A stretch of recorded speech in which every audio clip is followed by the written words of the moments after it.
que vamos a dar. Es para mí un gusto y pues valga la redundancia, placer, gran satisfacción de que te encuentres aquí con todos nosotros y que quieras platicarnos de tu trabajo. Heriberto es de una, así como yo soy de una hermosa colonia, o al menos el nombre está muy bonito, que se llama la Colonia de Libertad. Aquí Heriberto acaba de decir que es de una colonia que se llama La Esperanza. Esperamos que podamos como grupo, como personas, como amigos, hacer valer los nombres de los lugares donde somos, ¿no? Y entonces les dejo a uno de nuestros mejores pensadores y uno de los que más tiene con qué reclamar las cosas que le parecen injustas. Entonces, sin polemizar mucho, como por ahorita, ustedes, Heriberto y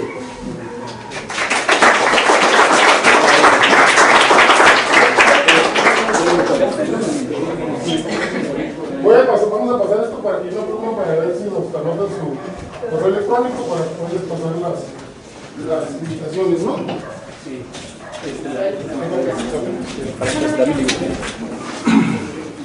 Bueno, voy a esperar que R me haga favor de traer mi mochila, que se me queda allá con todos mis libros, porque quizás va a ser un tanto complicado para mí explicar estas cosas. Espero con la mayor brevedad posible. Y bueno, yo soy un tanto tradicional en esto, que cuando yo comencé a escribir me fue transmitido de manera accidental, o sea, contextual, que escribir en Tijuana significaba escribir sobre Tijuana. O sea, no fue algo que busqué o algo que posteriormente se construyó, sino que en los contextos en que aprendí, por ejemplo, en la preparatoria de Lázaro Cárdenas, mi primer contacto, digamos, académico, literario, fue con profesores que nos instruían qué era la literatura y lo hacían a través de Federico Campbell, por ejemplo, o Daniel Sada. Entonces, de inmediato para mí, escribir se volvió escribir sobre Tijuana. Un tiempo después, me di cuenta que eso no era la literatura, sino que eso era la literatura en Tijuana. Pero para ese tiempo ya mi mente estaba estructurada. O sea, ya había entendido el acto literario como un acto en la ciudad, sobre la ciudad y específicamente sobre tu ciudad. Entonces, desde ese momento no he podido y no he querido salir de esa órbita de escribir Tijuana de manera como dos acciones, y digo acciones por algo que voy a explicar ahora, inseparables. Por ejemplo, bueno, yo me dedico a escribir en varios géneros, que es también parte de una especie de apuesta, o sea, escribir como cambiar de identidad. Yo me di cuenta que yo soy novelista, yo soy poeta, yo soy ensayista, o sea, como que me parecen como identidades del pasado. Entonces, para mí escribir es aprender un contexto, unas técnicas, una identidad y pasar a otra, y constantemente estarte cambiando. Entonces, escribo en varios géneros literarios. Por ejemplo, bueno, este es un libro de una tijuanología. Es un recorrido por qué se ha dicho sobre Tijuana, desde lo literario, lo periodístico, y es también, por supuesto, creo que tiene dos funciones, como alguien decirle, mira, ¿quieres saber qué se ha dicho sobre Tijuana? Una parte de lo que se ha dicho sobre Tijuana, lee este libro, y también pues voy a añadir tramposamente mi visión sobre estas visiones y mi visión sobre Tijuana. Este otro libro, Made in Tijuana, es una recopilación de artículos, ensayos sobre literatura y arte fronterizo, ¿no? Entonces, de alguna manera, la continuación de esa exploración, todas ellas exploraciones provisionales. Este es también un libro que hice que se llama Montesemol, una antropóloga, y René Peralta, un arquitecto, donde reunimos una serie de imágenes y datos sobre Tijuana. Es un libro que, todos estos libros espero que se interese comprarlos. Algunos lo venden en SQ, otros lo venden en el día. Entonces es también parte de esta exploración de la ciudad. A veces para explorar la ciudad me hago uso de la ficción. Por ejemplo, esta es mi más reciente novela, se llama El Otro Lado. Es una novela sobre un traficante, un personaje que se llama Tiburón. Tiburón quiere vivir al máximo, para vivir al máximo pues de alguna manera se confunde con la ciudad misma y con los métodos que él conoce, los métodos de la droga, el sexo, el amor y la destrucción. Intenta salir de su estado mediocre de ser a un estado más exaltado. Y es una historia que, bueno, tiene muchos vericuetos, pero para resumirlo de esa manera, este es un pequeño libro sobre la televisión y la relación entre psicología e historia en la cultura popular mexicana. De alguna manera, una reflexión sobre qué, como preguntarnos qué le pasa al mexicano, por qué el mexicano es como es actualmente, apostando que hay una identidad nacional, aunque sea flotante, o por lo menos que se puede especular que existe. Entonces también es una mirada sobre esto que llamo televisión, pero hay un guión ahí en medio, ¿no? Quiere decir que la televisión no es solamente el aparato, sino es la visión que tienes de ti mismo cuando te encuentras alejado de lo que podrías tú identificar como eso, tu identidad. Pues, televisión en el sentido de no reconocerte a ti mismo, tomarte a ti mismo como si fueras otro, y de una manera, digamos, no tan positiva. Este es un libro que a mí me gusta porque lo gocé mucho. No sé si será bueno, eso te lo dejo a usted. Se llama El Imperio de la No Memoria. En los años 50, un poeta norteamericano llamado Charles Olson fue a Lerma, en Campeche, a entender el concepto de espacio-tiempo entre los mayas. Y a partir de esa exploración, de esa más bien fantasía, Olson fantaseó qué significaba el espacio-tiempo entre los mayas. Él construyó una visión de la poesía, y esa visión de la poesía, cuando regresó a Estados Unidos, revolucionó la manera de entender pues el acto poético. A partir de ahí se da todo ese movimiento de los beatniks, etc. Y pues es el principal poeta norteamericano de ese periodo y el principal teórico. Y es interesante toda esta historia porque, por ejemplo, es la primera vez que se utiliza el concepto de posmodernismo, antes que apareciera en la arquitectura, por ejemplo, o en teoría posterior. En Olson apareció primero y, bueno, me gustaría hablar de eso, pero pues mejor vean el libro, ¿no? O sea, ¿qué quería decir Olson por posmodernismo? Tenía que ver con la cultura mexicana y lo que hoy llamamos hibridación. O sea, él veía en la cultura maya contemporánea de ese momento lo que hoy nosotros llamamos hibridación. Entonces él hablaba de una situación posmoderna. Este es un libro que se llama Wars, Prisons, Drafts and Mothers. Es un libro que escribí en inglés o en algo semejante en inglés. Me gusta experimentar con otro idioma, o sea, escribir en un idioma que no sea la lengua madre, sino que sea una especie de lengua maestra o algo así, mother tongue o algo así. Y bueno, también es como esta continuación de ser un escritor fronterizo. O sea, ¿qué significa ser un escritor fronterizo? Que a veces estamos tan distantes de lo mexicano como de lo norteamericano. Entonces también quiero seguir esta exploración en inglés. Espero que haya oportunidades de seguir escribiendo en inglés. Me gustaría mucho incluso quedarme unos 10 años escribiendo nada más en inglés, a ver qué sucede. Bueno, hoy primero que todo agradezco la invitación de R y su presencia. Pues voy a continuar este delirio sobre Tijuana, y le digo delirio de una forma obviamente un tanto cómica, pero también delirio en su sentido etimológico, que significa salir de la raya recta, ¿no? O sea, cómo abandonar formas de pensar sobre Tijuana que yo considero ya anacrónicas o rebasadas. ¿Cómo imaginar otras posibilidades? No sé si podrían bajar un poquito la luz o alguno que sea. Ok, muchas gracias. Bueno, repensar Tijuana, o sea, salir del cuadrito en que nos hemos definido. El primer punto es que cuando hablamos de ciudades, en la mente ordinaria nosotros pensamos en esta estructura matérica, urbana de alguna manera, para entendernos, y entonces yo prefiero utilizar un concepto que es el de politeia. Es una palabra un tanto olvidada, pero existe, y si no existiera de todas maneras lo usaría. Politeia como no la ciudad como una estructura matérica que nos contiene, o sea, como algo ya hecho, algo que nada más habitamos, de la cual somos parte, sino politeia como las formas específicas en que se hace ciudad. O sea, no la ciudad como, y no estoy citando a Arjona, no como sustantivo, ni como verbo, sino como adverbio. O sea, como el modo de hacer una acción. Entonces, voy a hablar de 4 politeias, o sea, 4 formas en que Tijuana se ha construido. 4 formas en que hacemos ciudad. Entonces, ¿qué es una politeia? Para irnos entendiendo, es una forma específica de hacer ciudad. O sea, hacemos ciudad al hacer familia, al hacer el amor, al hacer palabras orales, hacemos ciudad. ¿Cuáles son las politeias que han formado a Tijuana? ¿Cuáles son las formas específicas en que construimos a Tijuana?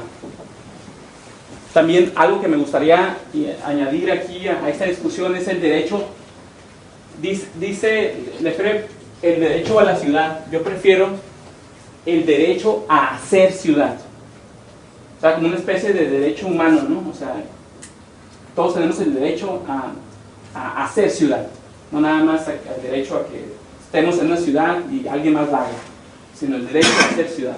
Bueno, el derecho a hacer ciudad, por ende, dice Lefebvre, significa la constitución o reconstitución de una unidad de espacio-tiempo, una unión en lugar de una fragmentación. Y esto va a ser muy importante.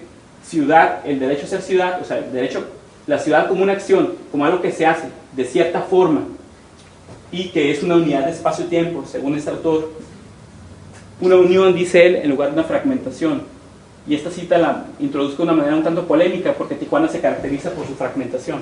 O sea, Tijuana es una ciudad que se aprecia de no tener, por ejemplo, un centro, sino varios centros, o quizás ningún centro. Entonces, esta idea la pongo no a favor de ella, sino como parte de nuestra discusión. Antes de entrar a las politeias, estoy como añadiendo problemas o perspectivas. Otra perspectiva es la psicológica. Nosotros hemos estudiado las ciudades desde visiones, digamos, antropológicas, sociológicas, y hemos olvidado el desarrollo de una de las ciencias más polémicas y más interesantes del siglo XX, que es lo que se puede llamar psicología profunda, o simplemente la psicología en general. ¿Y qué ha dicho la psicología en general de la ciudad? O sea, ¿qué han dicho qué es una ciudad? Según connotados, o sea, no cualquier psicólogo, sino psicólogos relevantes. Entonces, por ejemplo, Jung dice que una ciudad es un símbolo de la madre, que las ciudades son también prostitutas. O sea, él identifica en los mitos, en el arte, en la literatura, cómo se simboliza la ciudad. ¿Qué es un símbolo para Jung? Un símbolo es una especie de síntesis de cómo manejamos energía. O sea, según Jung, si yo veo este símbolo, mi cuerpo, diríamos nosotros, mi cuerpo político, hace circular energía de cierta manera. Entonces hay un vínculo que él no especifica si es natural, pero nosotros podemos suponer que es social, o sea, aprendido a través del histórico, entre símbolos y formas de que el cuerpo político, nuestro cuerpo, se comporte. Entonces, una ciudad es un símbolo, y él tiene esta teoría que nos puede resultar un tanto extraña, de que es un símbolo de la madre. Las ciudades son también prostitutas.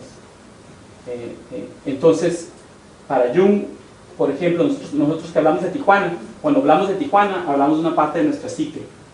Pero cuando él dice psique, no habla de una entidad mental incorpórea, sino de un cuerpo y de una economía de la energía, de una manera de circular la energía en nosotros.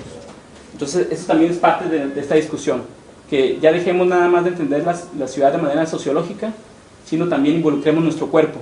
Hagamos de lo personal lo político, como este famoso lema, y la psicología nos puede ayudar a entender de qué manera la ciudad somos nosotros.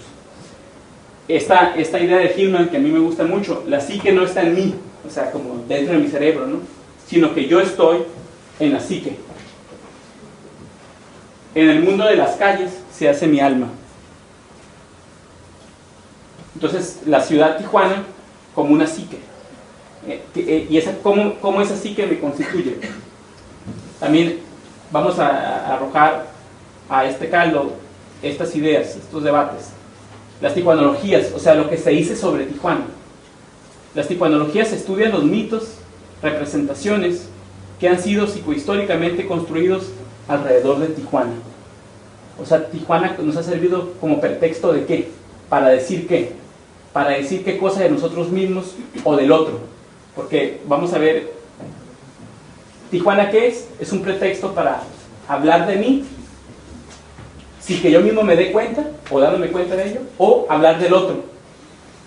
Entonces, las tijuanologías nos muestran las contradicciones no resueltas en lo social y que en los mitos se resuelven en lo simbólico. Esta es una idea que tiene que ver con Levi-Strauss, pero también con otras personas, otros estudiosos, que dice que en los mitos podemos ver qué contradicciones no tienen solución en lo social, en la sociedad, y que en los mitos, en las historias, por ejemplo en el arte, se les da una resolución. Entonces, yo soy un escritor y me interesa mucho el placer de la escritura, pero también me interesa la literatura como un documento de conocer cuáles son las contradicciones sociales que no se han resuelto en esa sociedad. El arte como una evidencia de contradicciones. Y también esta otra noción, las representaciones, o sea, una canción, una fotografía de alguien, etc., una manera de definir a mi hermano. Las representaciones surgen cuando yo y el tú se confunden en un ustedes o nosotros. O sea, ¿quién es R? ¿Cómo represento R? Y cuando voy a decirle a alguien, mira, R es así, voy a meterme yo. O sea, no me voy a dar cuenta que al hablar de cómo es R, voy a estar hablando de mí. Entonces, en una representación, es decir, cómo yo hablo de R, está el yo y el tú. Y eso se convierte en un ustedes, es que R es así, o en un nosotros, es que nosotros lo vamos así. Entonces, ¿qué me interesa? Que entendamos ahorita que cuando hablemos de Tijuana, que es una serie de representaciones, siempre estamos hablando de nosotros y estamos hablando del otro. Entonces Tijuana no es Tijuana, sino un laboratorio de cómo el sí mismo y la otredad se unen y niegan en una época global en que está en juego la cultura. Y voy a dejar eso sin definir ahorita qué entiendo por cultura. Tijuana no es Tijuana, sino un laboratorio de cómo el sí mismo y la otredad se unen y se niegan en una época global en que está en juego la cultura. Entonces vamos comenzando. ¿Cómo se empezó a entender, cómo se empezó a definir o a representar a Tijuana? Y al hacerme esta pregunta, me ayudó mucho a responderla una experiencia que tuve. Yo estudié una maestría en psicoterapia y como parte de este proceso tienes que dar pues, varios cientos de horas de psicoterapia a grupos en desventaja. A mí me asignaron niños de la calle, en situación de calle, y prostitutas, y gente que trabaja en la zona de tolerancia.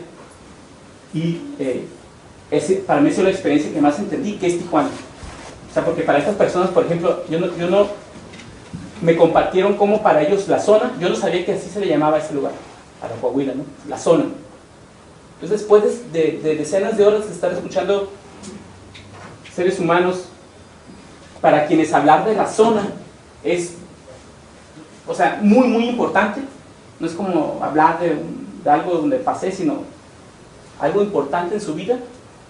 Me fue inevitable darme cuenta, o pensar al menos, que estaban hablando no de ese espacio físico únicamente, sino también estaban hablando de sí mismos. Entonces, eso me dio, de alguna manera, pistas de qué estamos haciendo nosotros cuando hablamos de Tijuana. Entonces, cuando empezaron a surgir las primeras tijuanologías, ¿qué se decía? Yo creo que muchos de aquí lo sabemos, ¿verdad?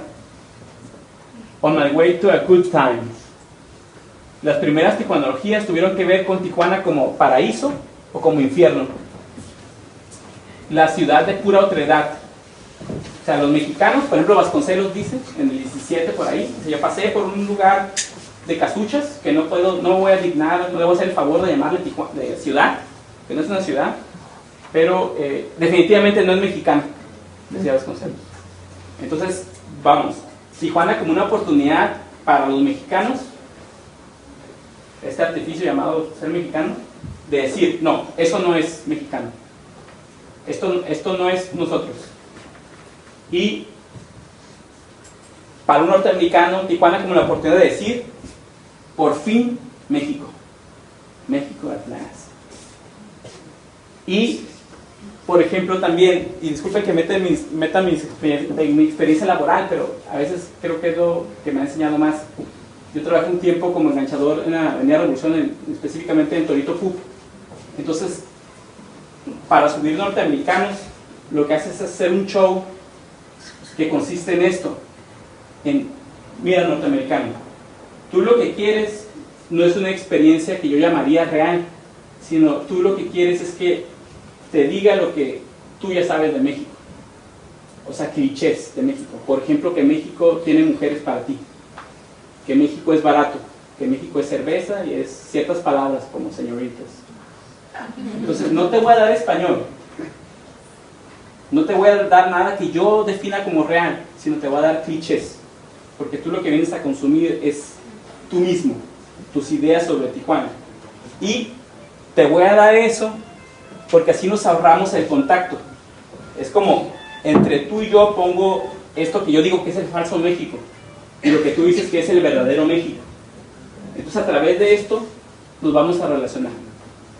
Y entonces Tijuana, pues, como una oportunidad de desligarnos de lo que yo creo que soy y de decir esto no soy yo, esto, dice Vasconcelos, esto no es México. O también Raymond Chandler dice, Tijuana no es México, o sea, Michoacán, ese es México, Tijuana no es México. Esto no es México.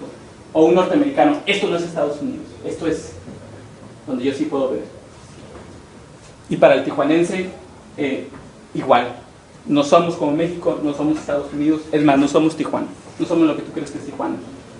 Y luego aquí algo muy importante, Tijuana como regresión. O sea, esto para mí se fue haciendo más y más evidente. Una regresión, para explicarlo rápidamente, es por ejemplo, vamos a suponer que no, bueno, me voy a poner ejemplo mío. Ya, pobre, ya le dije. Yo no expresé el coraje con mi padre. Yo no expresé el coraje que tenía con mi padre. Entonces hay una energía política, o sea, hay un problema de poder no resuelto. Entonces se murió o se fue. Entonces ese conflicto no ocurrió. Entonces hay una energía que cada vez que vea una figura, mucha atención, cada vez que vea una figura que recuerde inconscientemente a mi padre, esa energía va a volver a circular. Entonces vamos a poner, por ejemplo, que me para un policía. Entonces me grita igual que mi padre. Entonces el policía nada más me está diciendo que me quite, que me quite un lado rápido. Pero engancha con la energía, vamos a llamarlo de una manera pendiente, dicen los gringos, unfinished business, con un unfinished business. Entonces todo el coraje que yo tengo contra mi padre, lo lanzo contra él. Entonces una regresión es retomar un proceso político suspendido. Entonces, vamos, cuando hablamos de Tijuana, están ocurriendo muchas veces regresiones. O sea, Tijuana se parece a una parte de nuestra historia política personal. Y lanzamos sobre Tijuana, favorable o desfavorablemente, procesos suspendidos, procesos, pongo énfasis en esto, procesos políticos personales. Entonces no es casual que cuando estudiamos la literatura tijuanense, por ejemplo, la ciudad aparezca como un símbolo del inconsciente. O sea, cualquier psicoanalista junguiano diría, lo que han estado haciendo los literatos, por ejemplo, Hernán de la Roca en Tijuana ahí, es hablar de Tijuana como una prostituta. Es decir, Tijuana como un símbolo de la misoginia interiorizada en muchos individuos. Como un símbolo del odio al patriarcado, etc. Entonces, esto es muy importante, entender cómo Tijuana tiene que ver con nuestros procesos personales. Y algo muy que se va a ir haciendo importante, Tijuana definida como un tiempo aparte.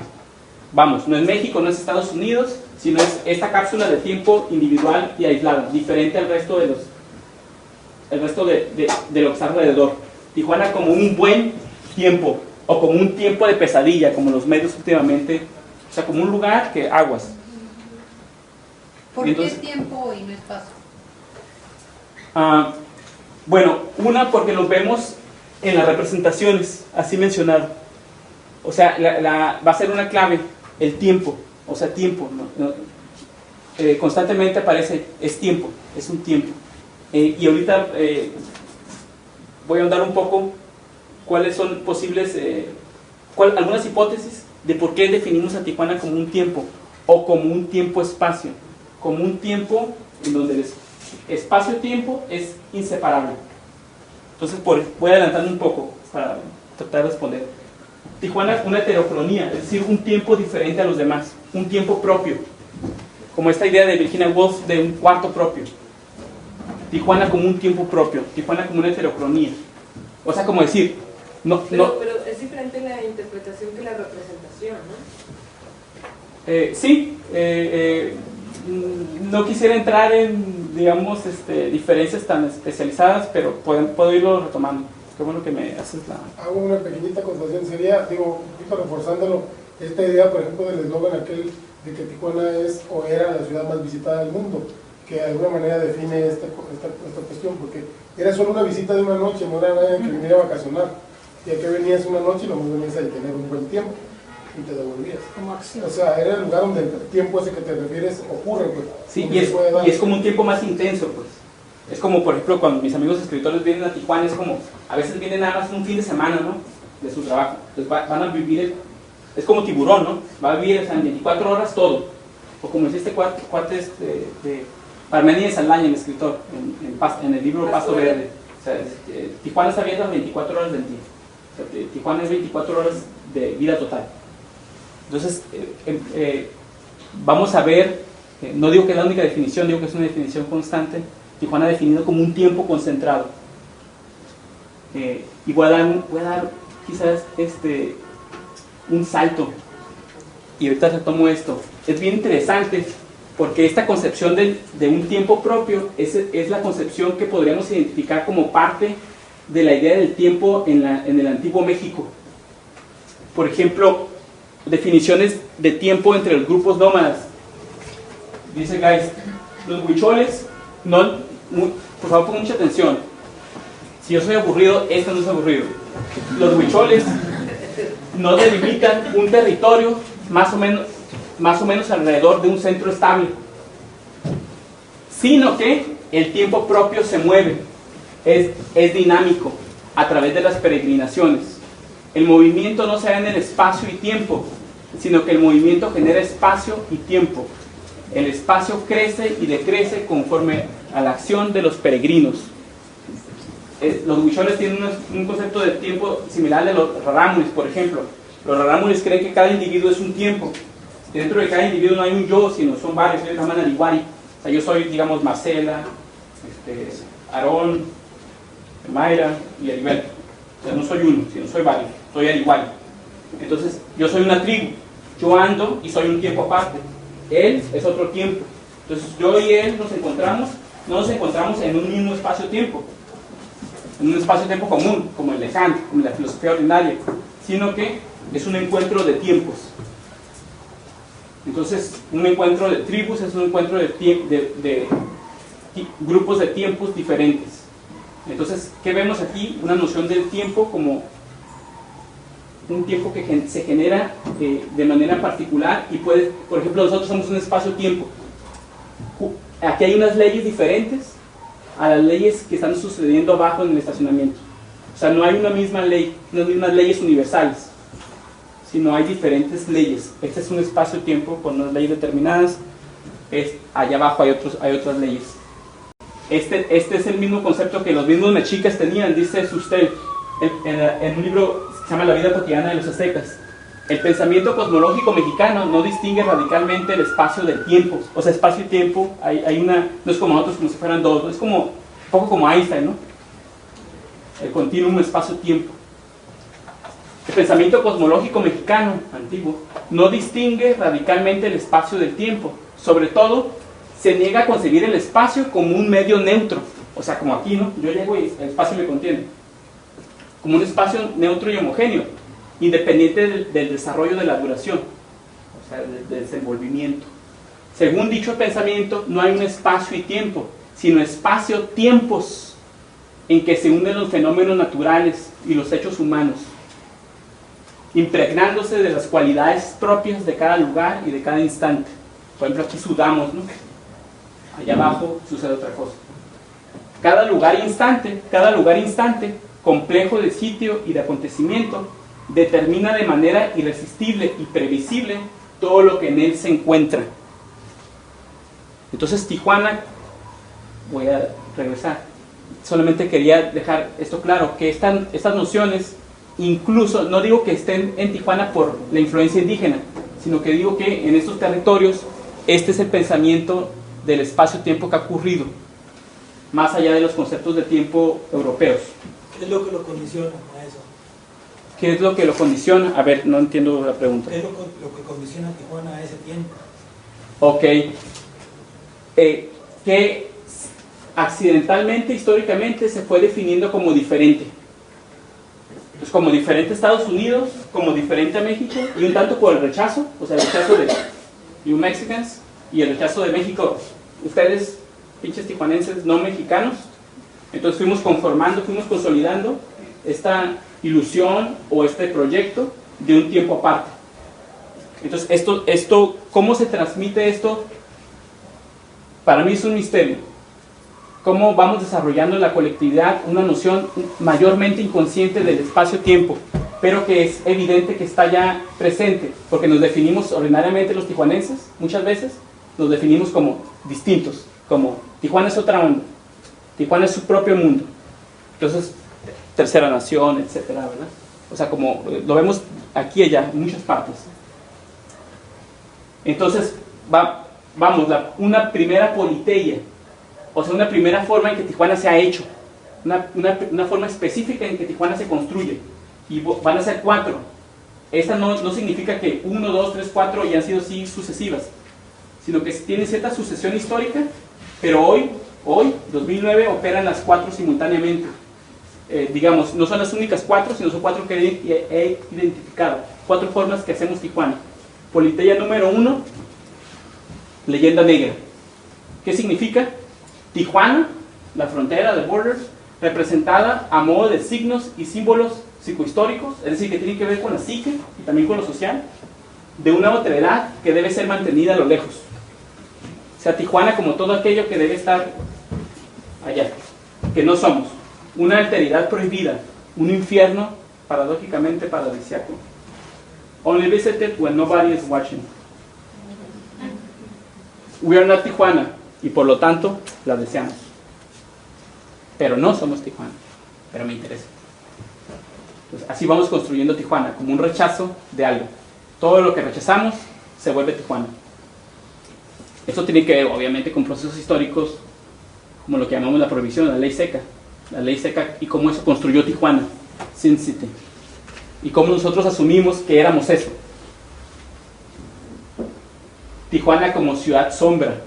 Aquí aludo a un concepto de cierta tendencia a la psicología. Hace rato les daba el ejemplo del policía y yo. Entonces yo llego a mi casa y me dicen, ¿qué pasó, Heriberto? Y soy golpeado por el policía. Y digo, no sé, o sea, yo me porté bien amable con el policía. O sea, no le grité ni nada, ¿no? No. Entonces, hay algo que no veo de mí, que es mi coraje, ¿no? Con figuras de autoridad. Hay algo que no veo de mí. Entonces, eso es lo que se llama sombra, es en una parte de la psicología. Es como una parte de mí reprimida. Entonces, Tijuana como ciudad sombra. En psicología se dice que la sombra siempre te va a perseguir. O sea, aquello que tú niegas, yo voy a salir de aquí y me voy a encontrar con otra figura de autoridad. ¿De qué manera ocurre eso? Pues es todavía lo que la psicología no resuelve. Pero la ciudad, la sombra siempre nos persigue. Entonces Tijuana como ciudad sombra. Un espacio-tiempo que contiene lo negado. Un espacio-tiempo que contiene todo lo que rechazamos. Tijuana, todo lo que rechazo. Todo lo malo, por ejemplo, todo lo malo. O todo lo que nada más haría ciertos días del año, no siempre, porque entonces me volvería loco. Tijuana hecha a través de negar que yo soy eso de lo que te acuso a ti. Esa es una forma en que hacemos Tijuana. Esa es una politeia. una politeia específica. La hacemos al negar que yo soy eso de lo que te acuso. De la leyenda negra a un tiempo propio. Me adelanto un tanto, pero vamos combinándolo. Una vez convertida en ciudad sombra, ¿y qué quiero decir una vez convertida en ciudad sombra? Una vez que, digamos, por ejemplo, los medios, o los norteamericanos, o los mexicanos, o los propios tijuanenses, empezamos a entender, a definir a Tijuana como una ciudad sombra, una vez convertida en ciudad sombra, una ciudad que representa a lo reprimido, the not us y the not USA, ¿verdad? El otro, y la cultura local aceptó esa representación como su esencia. O sea, sí, cierto, sí somos los tijuanenses, eso es Tijuana. Tijuana consolidó un tiempo propio. O sea, es como el individuo que se siente marginado, ¿no? Tú no perteneces, tú no eres artista, tú no eres artista, tú no eres artista, tú no eres artista. Es un momento, ya acepta la marginación y dice, yo no soy artista. Entonces, ustedes y yo. Pues Tijuana como un tiempo propio, construido también a través de procesos de separación y de marginación y de acusación. O sea, como una especie de revancha. Ok, no soy México. Ok, ya entendí. Ahora, no soy México, pues. Entonces, politeia número 2. Adelante, ¿verdad? Un tiempo propio. A mí esta imagen me gusta porque, pues, los usos horarios, ¿verdad? Los time zones. O sea, hay un momento que incluso somos un horario, ¿cómo se llama eso? Diferente a California.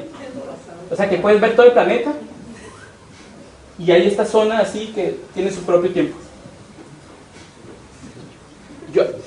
Yo sé que esto es especulación, pero yo estoy convencido que eso no es un accidente, sino es parte de un patrón, de una concepción, un pay de huma, dirían Frobenius, que atraviesa toda la cultura, atraviesa un territorio, un espacio-tiempo. Bueno, cosmovisiones indígenas acerca de múltiples espacio-tiempos. El tiempo nómada. O sea, yo ahorita me voy a mi casa, yo soy un tiempo nómada, y cada uno de nosotros es un tiempo diferente. Tijuana sí a veces se imagina. Anarquismo y Tijuana. O sea que esto pasa incluso a lo político. El sueño aún existente, y que espero que un día se realice, de ser una república en un territorio liberado de estas dos nefastas culturas. Ahí querías llegar, ¿no? Sí. Estaba esperando. Entonces, bueno, me gustaría que habláramos de esto, pero no hay mucho tiempo, ¿verdad? Entonces, nada más como una invitación que nos hacemos a decir de qué manera tienen que ver los sucesos, digamos, de alguna manera para entenderlos, a veces más coloquialmente, los sucesos históricos, lo que ha sucedido en Tijuana, con esas concepciones inconscientes del tiempo y del espacio. O sea, hay una pregunta, hay una participación, hay una relación entre estas concepciones inconscientes, incluso a lo mejor culturalmente presentes, y los sueños o las formas de entendernos o de definirnos. Hay una relación entre todo esto, y yo hago esta pregunta. Yo digo que sí. ¿De qué manera un tiempo propio se manifiesta en la cultura popular y la alta? Entonces yo analizo la historia, por ejemplo, la literatura de Tijuana, y me encuentro que esta noción de que hay un tiempo propio, o sea, novelas sobre Tijuana, opera constantemente ese concepto de un tiempo aparte. Y eso a mí no me parece casual. Y yo hago esta pregunta: ¿de qué manera un tiempo propio se manifiesta en la cultura popular y la alta? Si es que se manifiesta. Un tiempo donde la ley no aplica. A time where law does not apply. O sea, aquí no aplican las leyes mexicanas, no aplican las leyes mexicanas. Entonces también, por ejemplo, yo creo que todas estas nociones tribales que manejamos desde el mundo del arte, donde hacemos estas especies de tribus, de colectivos, desde eso hasta el cártel, hay una lógica que no es, digamos, homogénea, pero sí es una lógica de alguna manera común. O sea, ¿por qué nos organizamos de estas maneras? ¿Y por qué a los otros, los mexicanos, los norteamericanos, les gusta elegir eso de Tijuana como algo tijuanense? En la literatura, por ejemplo, Tijuana es una literatura aparte, ¿no? O sea, Tijuana se distingue en México. No hay una literatura de, bueno, no quiero decir una ciudad, de tal ciudad, y que no despierte una especie así de risa. O por ejemplo el DF, que es una literatura regional como todas las literaturas, no se siente una literatura regional, ¿no? El DF se siente como una literatura nacional. En cambio Tijuana ha tenido esta particularidad de que se habla de una literatura tijuanense, y no como algo local, o sea, como los que estamos aquí, sino literatura tijuanense como un concepto, y un concepto que se opone a la literatura mexicana. Incluso los que ya andamos pensando hacer una declaración de independencia de la literatura tijuanense, ¿no? Separarnos de la literatura mexicana. Entonces Tijuana es una literatura aparte. Y yo creo que esta noción de la literatura aparte ha sido la que en buena medida ha dotado de energía y ha hecho posible que, por ejemplo, autores de la ciudad tengan un brillo internacional, por ejemplo como Crossway, pues, que es un gran escritor. A mí un tiempo no me gustaba escuchar esto, pero ya me acostumbré a ello. O por ejemplo de la generación más joven, o más joven de la última generación que ha publicado de alguna manera, y también en el otro género, que Tijuana yo creo que va a construirse como un fenómeno. Yo que les doy talleres a gente un poco más joven que yo lo que veo una tendencia que el teatro tijuanense se va a hacer de mujeres. O sea, las propuestas y apuestas más interesantes de la literatura tijuanense actual son todas mujeres. Entonces yo creo que, por ejemplo, Mayra Luna es parte de esa tendencia, de cómo está construyendo la literatura y desconstruyendo la literatura tijuanense. No es casual que yo tengo una especie de envidia y odio a lo que ha hecho Mayra, porque con un libro ha hecho lo que yo quisiera haber hecho con 15, que es, por ejemplo, que Julio Ortega, uno de los principales críticos de la literatura latinoamericana, uno de los críticos, por ejemplo, que identificados con el boom, pues dice que ella es una de las 7 novísimas nuevas narradoras de Latinoamérica. Entonces yo creo que este proyecto de Tijuana como una nueva literatura, como una literatura aparte, está tomando cada vez más fuerza. Y yo creo que tiene que ver con que detrás de todos estos escritores y escritoras hay una noción esta noción del tiempo propio, de que están construyendo un propio proyecto, y eso intensifica la escritura. Igual el arte del border boom, o sea, yo así le llamo, ¿verdad? El border boom, todos los artistas que aparecieron en los años 90, o que no que aparecieron, pero que brillaron en los años 90, en géneros, por ejemplo, tan interesantemente relacionados con el concepto de espacio-tiempo como el sitio específico, de alguna manera siempre están explorando esta noción del espacio como un tiempo propio. Y dejo estas imágenes de Otis, podría elegir muchas más, porque para mí esta incluye Otis, o sea, yo creo que él no se ha dado cuenta. Zacarías también, por ejemplo, R también, encapsula constantemente espacios-tiempos, incluso en el nivel, digamos, más obvio. O sea, que incluso de manera así evidente, obvia, están trabajando con nociones de espacio-tiempo aparte. Yo creo que eso mucho explica el interés en la maquila. Los que hemos trabajado en maquila sabemos cómo las leyes, como en el espacio interior de la maquila, todo es diferente, o es de alguna manera diferente al espacio-tiempo allá afuera. Entonces, otras reglas operan. Es bien interesante. Por ejemplo, también Horst Mattei, este filósofo germano-mexicano que en los años 30 se emigró a México huyendo del régimen nazi, y que aprendió filosofía alemana en la UNAM con maestros exiliados españoles bien importantes, y que es, por cierto, el primer filósofo europeo que aprendió filosofía europea en México. O sea que para mí es como una especie de primer filósofo global. Mattei en los años 80 emigró a Tijuana. Él decía que emigró a Tijuana precisamente porque cuando López Portillo dijo: de este lugar asqueroso quiero huir hacia el lugar más lejos de López Portillo, pero quedarme en México, porque México me gusta. Entonces dice que sacó un mapa y dijo: a ver, ¿cuál es la ciudad más distante? Tijuana. Y dice, no sabía nada de Tijuana. Dije, pero ahí nos vamos. Se vino y de alguna manera detonó lo que hoy entendemos como pensamiento filosófico en Tijuana. De alguna manera podemos decir, es uno de los fundadores de la filosofía en Tijuana. ¿Y de qué se trata la obra de Mattei? Bueno, la obra de Mattei se trata de una reinterpretación del pensamiento griego antiguo, digamos de alguna manera en crítica a cómo Platón y Aristóteles lo interpretaban. O sea, algo altamente especializado y académico, ¿verdad? Pero interesante. ¿Qué es lo que él descubre en los filósofos presocráticos? Lo que Mattei supuestamente descubre es que entre los presocráticos existía el concepto de espacio-tiempo, como lo hemos estado explicando en este rato. O sea, según él, los presocráticos entienden el tiempo como una serie de tiempos, muchos. Él le llama la teoría de los infinitos tiempos. O sea, que hasta en la filosofía, hasta cuando, digamos, Tijuana interpreta, o sea, que es algo bien interesante, que no muchos sabemos, desgraciadamente, porque la obra de Mattei es muy difícil de leer. Cuando Tijuana ha hecho filosofía, lo que alega es que en los griegos operaba el concepto de espacio-tiempo que hemos discutido, por ejemplo, que tenían los bucholes. Y esta es una foto de alguien que puso en el puente, yo no fui, ¿no? Se los juro, yo un día lo descubrí, me dio mucho gusto. Una frase, una idea de Mattei, porque Mattei se ha convertido en una especie de mito urbano, pues. Nosotros somos el tiempo. Estaba en un puente. Que es como el mensaje, digamos, filosófico que atraviesa toda la obra de Jorge Mattei, que murió en el 99, desgraciadamente.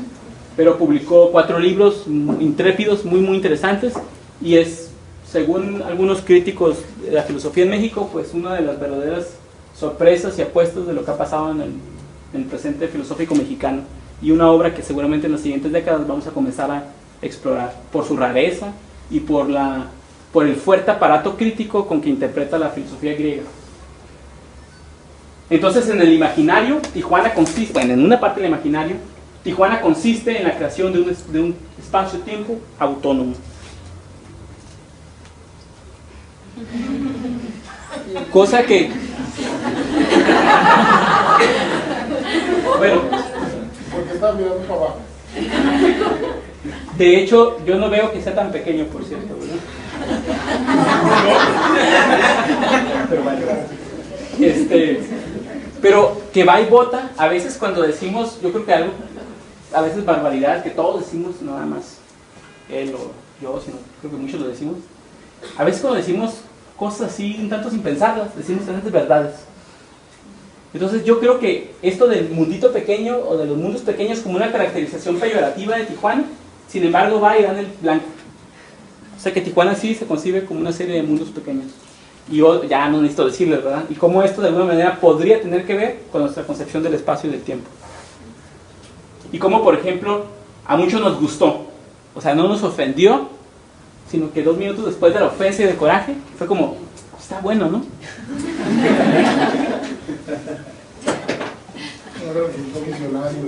De alguna manera, ¿no? Bueno, como buen Virgilio, ¿verdad? Que guía por la noche. Politeia, número 3. O sea, otra forma específica de hacer ciudad. ¿Cómo hacemos ciudad? Con eso que llamamos el híbrido. Yo le pongo un tanto irónicamente el happy hybrid. O sea, como una eliminación de las contradicciones, ¿no? Como, ¡ay, el gringo y el mexicano unidos! Tijuana. Tijuana como ciudad híbrida, border culture, tercera nación o laboratorio postmoderno. O sea, ¿cómo hacemos Tijuana? A través de esta combinación que llamamos la hibridación. En estas versiones, Tijuana todavía es una realidad separada. Se va complicando las politeias, ¿no? Se van mezclando. La politeia de lo rechazado, la politeia del tiempo propio, y a esto se mete la politeia de la hibridación. En estas versiones, Tijuana todavía es una realidad separada, pero ya no una mera realidad separada condenada, sino un tiempo propio activo que reúne fragmentos de una otredad alrededor suyo, como un demonio de Tanzania, ¿no? Que es su propio universo y va en su movimiento juntando fragmentos de México y de Estados Unidos y de otras cosas, de otras culturas y de otros sistemas. Tijuana como ese demonio de Tanzania. Y aquí no voy a explicar porque me llevaré un rato, pero Tijuana como Aleph es un concepto creado por Borges, tomado de la cábala judía, pero realmente creado por Borges, este escritor argentino, que decía que en una casa que iban a derruir, en un cuento que se llama el Aleph, en una casa que iban a derruir, debajo de una escalera, había un punto que si lo veías a todo el planeta simultáneamente. Entonces dice, veo una telaraña, veo Londres, veo la recámara de una mujer, Beatriz Viterbo, y una foto que no quiero describir, etc. Entonces, Tijuana como Aleph, como un punto en el que están todos los puntos. Ha sido interesante cómo a veces Tijuana se define como Aleph y no se dan cuenta que Borges está riendo del concepto de Aleph. Él, no voy a entrar mucho en detalle, pero en el concepto de Aleph se está riendo de Whitman. Whitman es un poeta que creía que él podía cantar todo, ¿no? O sea, los ríos de Mississippi, las montañas. Entonces en sus poemas es como un gran canto al todo. Entonces Borges estaba riendo de Whitman en ese, o sea, Borges decía, es imposible reunirlo todo. También, por ejemplo, Funes el Memorioso, un relato es un hombre que cuando ve algo no lo puede olvidar. Entonces Funesto, ¿verdad? Funes no logra el olvido, y en tanto que no logra el olvido se muere. Entonces Borges siempre está criticando el proyecto de reunirlo todo.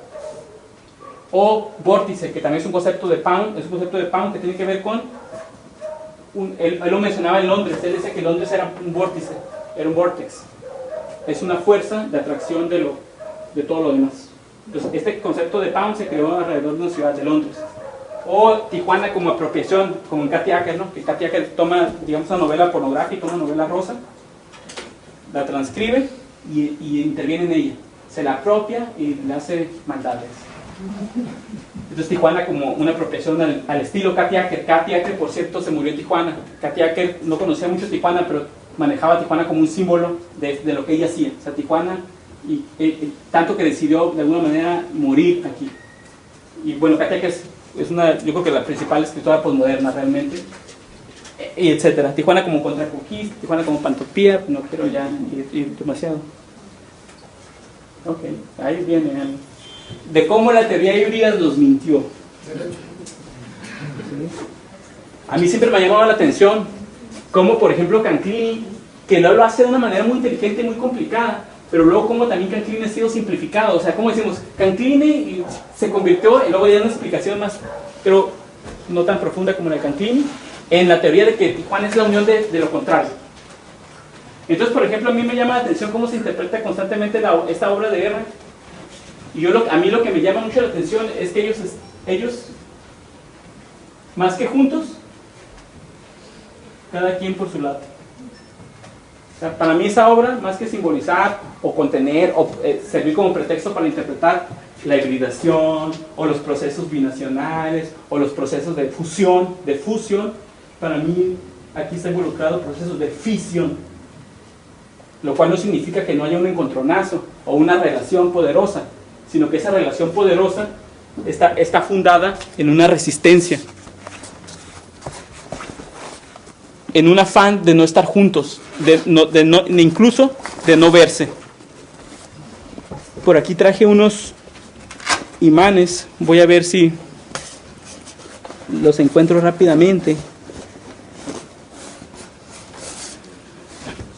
Entonces, si Tijuana fuese un híbrido, sería algo inmóvil, cosas que se atraen, pero yo creo que Tijuana sobre todo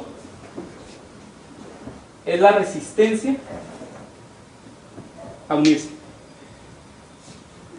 O sea, la manera de incluso experimentar como el placer erótico de la resistencia. Y noten cómo a veces distensionamos Tijuana a través de conceptos como el de fusión o el de unión, de mezcla. Y cómo en realidad eso hay algo más intenso, que es la fuerza de resistencia, que para mí está aquí. Podríamos ver más elementos de esta obra, pero nos tomaría unos minutos más. Entonces, otras imágenes, fusión de culturas, sí y no. Fusión, yo digo que sí, Tijuana es fusión, pero también si decimos es fisión. Fisión creadora. La frontera como falla en el sentido tectónico, o sea, como la falla de San Andrés. O sea, Tijuana como ese lugar donde se corroe, no donde se unen Estados Unidos y México, sino Tijuana como esa falla que corroe a Estados Unidos y México. Y de esa tensión resulta esto que llamamos Tijuana. De esa destrucción de sistemas, de esa destrucción, de esa deshacer culturas, surge lo que llamamos Tijuana.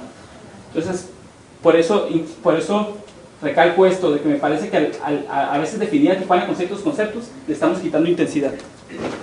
Entonces la frontera como imán, como atracción en la repulsión.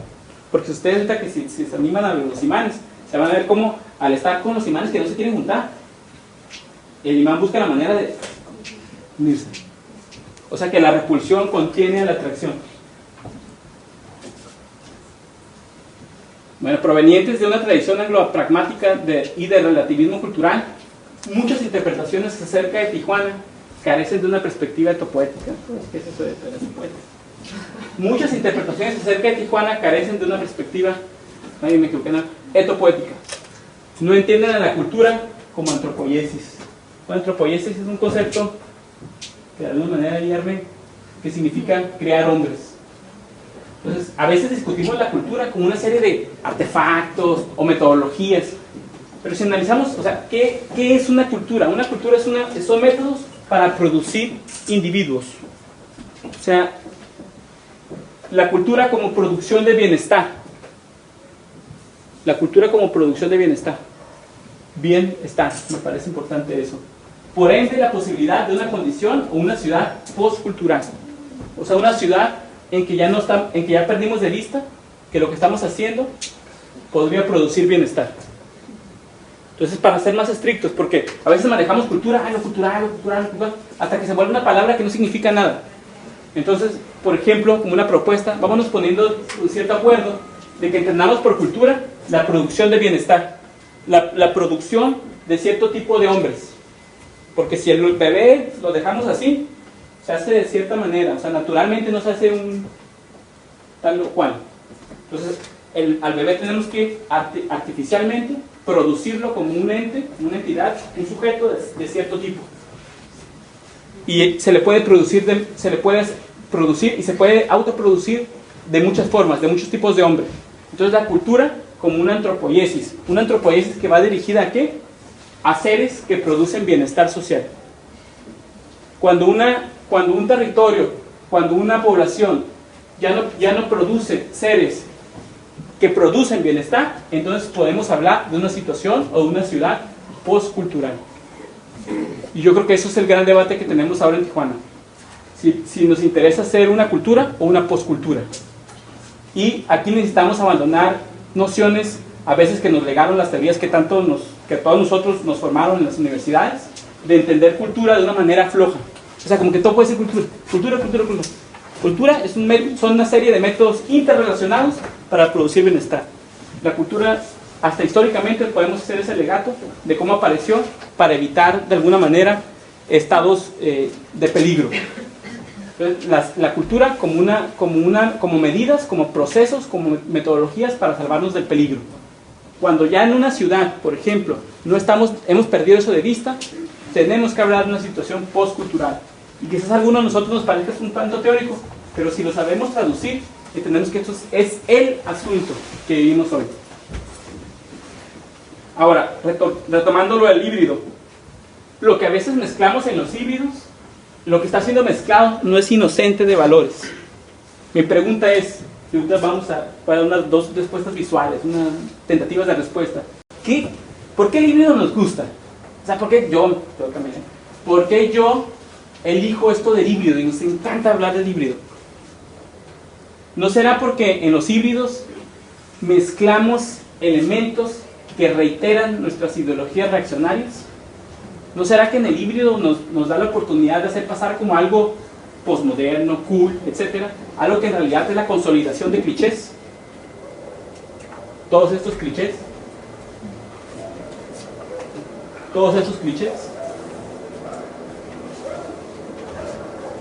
Si podemos hablar de algo anacrónico, como decir, Heriberto, tu manera de dar una charla es anacrónica. Y entonces, ¿cómo al decir anacrónico estamos diciendo ya no corresponde a lo que vivimos?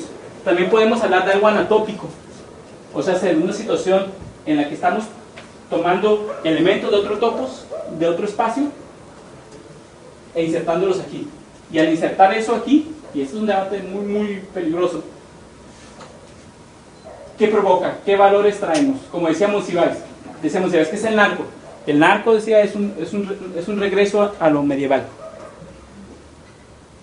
Entonces, en un cuidadoso análisis crítico del híbrido, podemos ver que lo que está siendo mezclado mayormente representa fragmentos de valores reaccionarios de ambas naciones. ¿En qué consiste lo que estamos haciendo? Lo que estamos haciendo es la construcción de proyectos de qué es ser un hombre y qué es ser una mujer. Lo híbrido como el new old, lo nuevo viejo. Jesús con todo y iPod es el mismo ayer, hoy y siempre.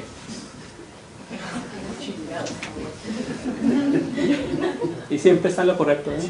iPod or not, Jesus is always right. Viejos modelos de identidad, género, clase, raza, como postmodernos. O sea, ella, no le digan a nadie, es ella. Innovando lo clásico.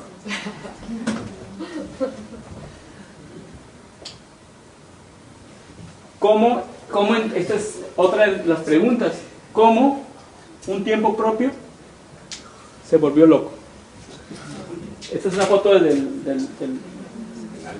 lo de la Penny, del Riot.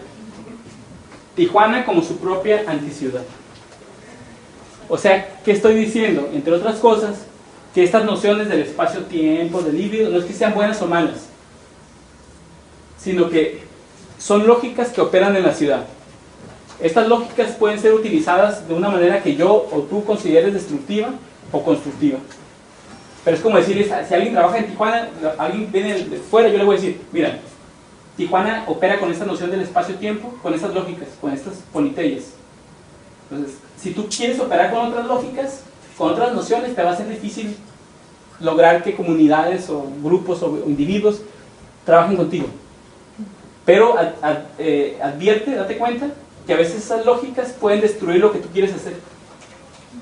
O puedes utilizarlas para construir eso que tú vienes a hacer, por ejemplo. Ahí, esas lógicas ahí están. Va a ser difícil cambiarlas porque se han construido históricamente. O sea, no podemos operar de la noche a la mañana con otras metodologías. Ahí están.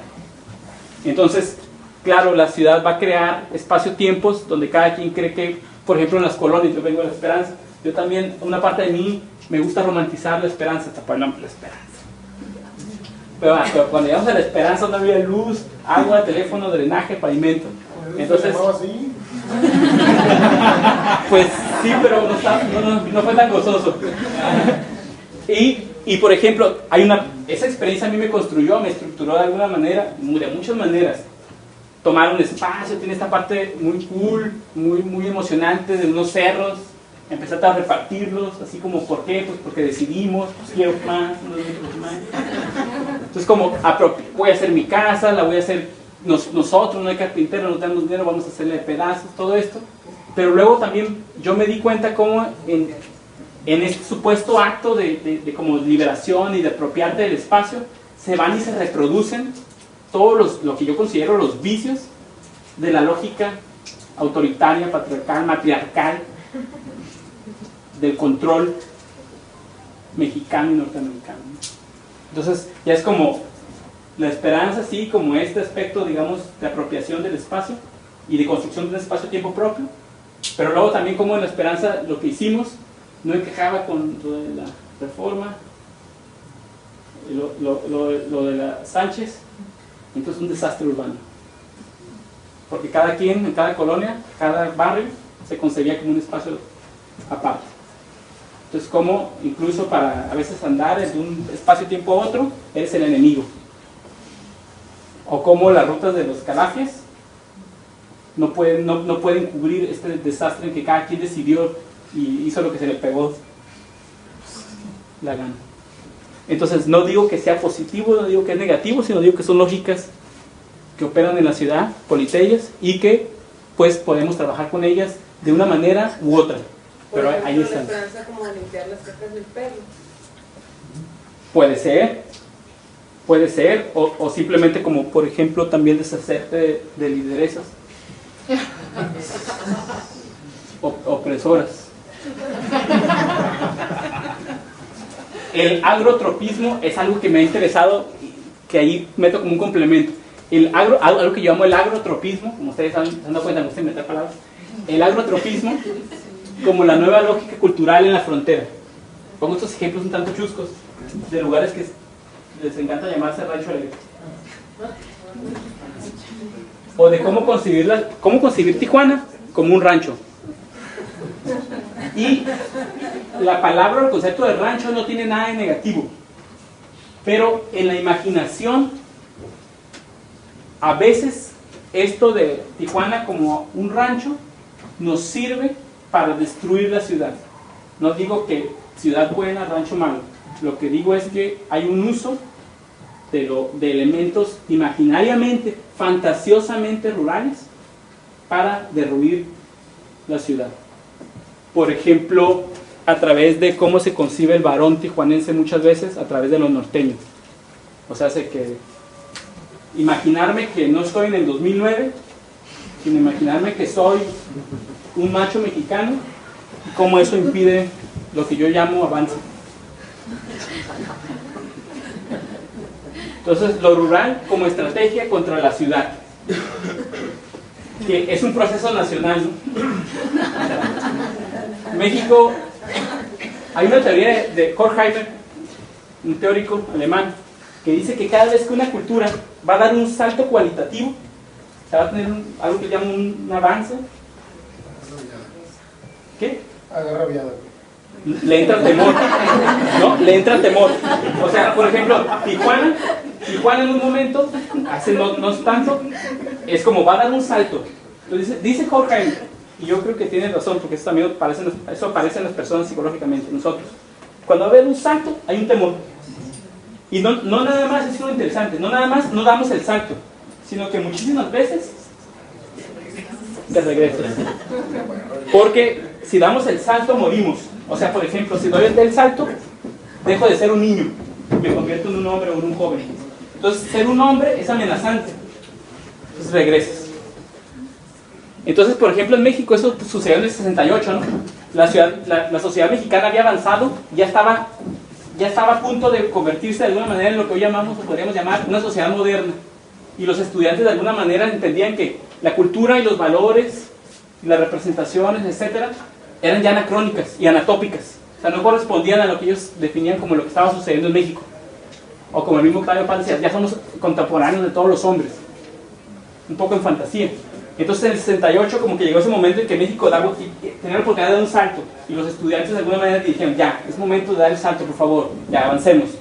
Y lo que México hizo, como lo sabemos, y somos el resultado de ese desastre, fue no nada más no dar el salto, sino retroceder.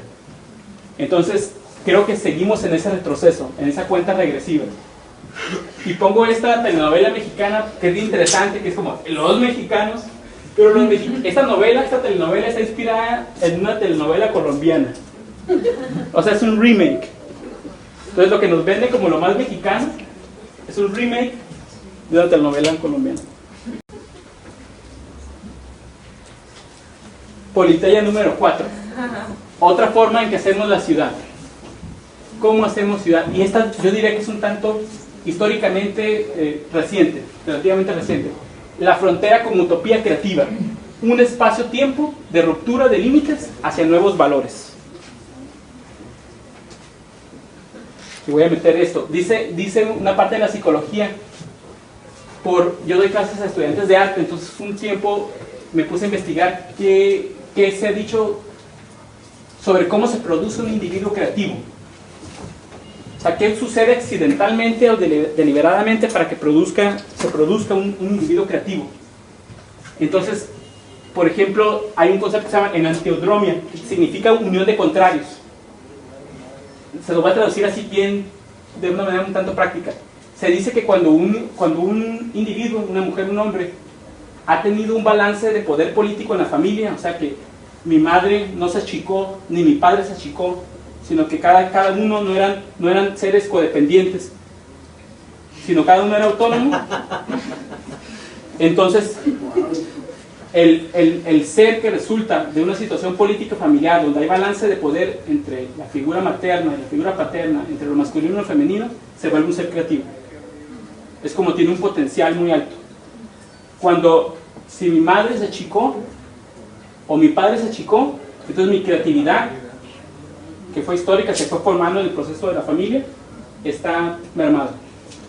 Entonces, cuando hay una unión de esos poderes políticos, un balance, una lucha, una seducción, una constante interacción entre pares, se produce lo que en psicología se llama enantiodromia, o sea, hace un potencial alto. Hay un autor, esto no es de él, esto es de otros autores. Hay un autor, Rothenberg, Albert Rothenberg, no el poeta Jerome, sino este es otro, Albert Rothenberg, de Harvard, en este libro Creatividad y Locura, y en otros muchos libros muy interesantes, que definen, este cuate estudió personas muy creativas, no solamente en el arte, en la literatura, sino por ejemplo en la cocina, personas que en la cocina son muy creativas. Entonces estudió gente creativa en Harvard. Y después de unos años de tener investigaciones con estos individuos, se dio cuenta que hay dos procesos que los distinguen. O sea, si les presentas un problema a estas personas identificadas socialmente como gente muy creativa, suelen tener estos dos procesos. Algo que llama proceso janúsico. Jano es un dios de varias caras, ¿no? El proceso janúsico consiste, dice él que aparece en la etapa temprana del proceso creativo.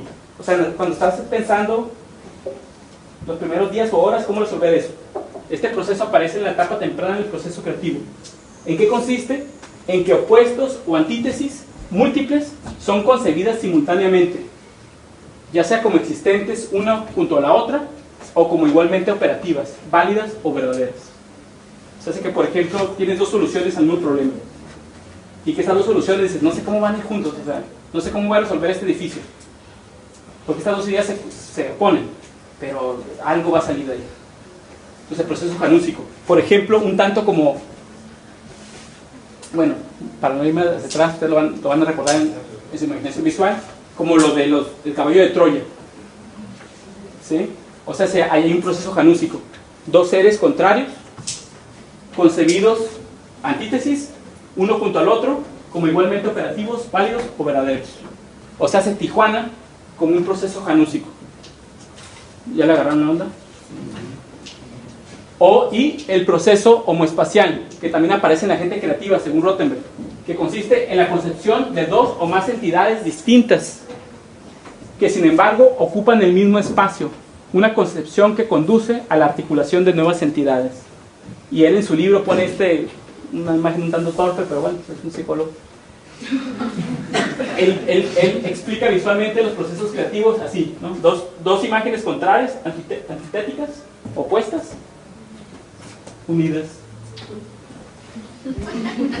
Esto es lo mismo que los Tremont y los surrealistas hablaban, el encuentro de un paraguas y una máquina de coser en una mesa de disección. O sea, maravilloso es el encuentro de un paraguas y una máquina de coser en una mesa de disección. Fíjense, nada más un apunte. Nos llama la atención de esa definición de lo creativo y lo maravilloso y lo surrealista, que es una máquina de coser y un paraguas, como que lo contrario, pero no hemos reparado que lo hacen en una mesa de disección, o sea, no en un lugar donde se funden o se unen el paraguas y la mesa de disección, sino donde se fisionan, donde estallan en pedazos. Entonces la creatividad, incluso para los surrealistas, o para lo que los surrealistas tomaron como su definición de creatividad, su definición de collage, por ejemplo, que está inspirada en esa definición de los Tremont, nos habla de cómo en lo creativo hay una fisión, hay una disección, más que una fusión. Voy a introducir este concepto y ya andamos cerca del final de nuestro programa. Se llama la capacidad negativa, negative capability, de Keats, el poeta irlandés. Él dice, se hizo una pregunta, ¿qué cualidad tienen los hombres creativos? ¿Qué cualidad forma un hombre de logro? A man of achievement, dice en inglés. ¿Qué cualidad forma a un hombre de logro, a man of achievement? Especialmente en literatura. Y que Shakespeare poseía en gran cantidad. ¿Qué cualidad tenía Shakespeare? Y él decía, quiero decir capacidad negativa. Esto es, cuando un hombre es capaz de estar en incertidumbres, misterios o dudas, sin afán irascible de encontrar hecho o razón. O sea, que la capacidad negativa consiste en esta capacidad de hombres de logro, de estar en contradicciones, por ejemplo, tener dos ideas contradictorias, como lo del proceso janúsico, y no sentirse que las tienen que resolver en chinga. O no culparse porque es un pendejo que está pensando idioteces. Sino la capacidad negativa, como la capacidad de los hombres creativos, decía como Shakespeare, que pueden pensar cosas contrarias y las dos ideas sostenerlas en la mente. Entonces, por ejemplo, Tijuana, en ese sentido de una politeia creativa, como la capacidad de ver formas, por ejemplo, formas de operar en instituciones culturales californianas, en instituciones culturales mexicanas, y tener esas dos ideas contrarias en la mente. O formas de ser de mi familia y formas de ser de otra familia. Entonces Tijuana, por su ubicación geográfica, por su concepto de espacio-tiempo, como una oportunidad de capacidad negativa. O sea, sin un afán de hacer síntesis, o fusión, o fundición, etc., sino de mantener la contradicción. Luego también este concepto que me interesa mucho, de Fitzgerald, el escritor norteamericano. Él hablaba de un crack-up, y él decía lo mismo, ¿no? Todos esos cuates no están comunicados entre sí, en sus libros no saben que ellos están de acuerdo. Dice él, la evidencia de una inteligencia de primer nivel es la habilidad de sostener dos ideas opuestas en la mente al mismo tiempo y seguir funcionando. Tiempo, lo puse yo en cursiva, ¿verdad? En cursiva son mías. ¿Qué es un hombre o una mujer con inteligencia de primer nivel? Aquella o aquel que tiene la habilidad de sostener dos ideas opuestas en la mente al mismo tiempo y seguir funcionando. Está bien interesante lo que dice Fitzgerald, porque después de estas definiciones tan brillantes y dice, y yo en los años 20, a través del alcohol y de mi manera de concebirme como escritor y como norteamericano, ya no pude lograr esto, ya no pude sostener esto. Yo fui alguna vez un hombre de primer nivel, pero sufrí un crack-up. O sea, hace que elegí una de las dos, o esto produjo una tensión que me destruyó, me colapsó. Entonces, vamos, Tijuana como en antiodromia, o sea, como un proceso creativo, una ciudad de la cual van a resultar cosas sorprendentemente creativas porque viene de mundos contrarios, o así se imagina, o, mucha atención, o Tijuana como crack-up, como una ciudad que no pudo sostener las contradicciones y que, por ejemplo, ante el temor de una de ellas que podía representar un avance y una muerte del ser actual, eligió la otra, la más tradicional, y entonces se destruyó como proyecto creativo. Entonces, en la frontera Estados Unidos-México, utopía e ideología, no voy a meterme ahí qué quiere decir eso, pero bueno, utopía e ideología parecen inseparables. O sea, ¿cómo imaginamos el futuro? A veces de manera intrépida imaginamos el futuro en base a nuestros elementos del presente o del pasado. Y a veces cómo eso significa algo realmente para mí sorprendente y maravilloso, y a la vez también puede significar algo que no quiero que pase en el futuro.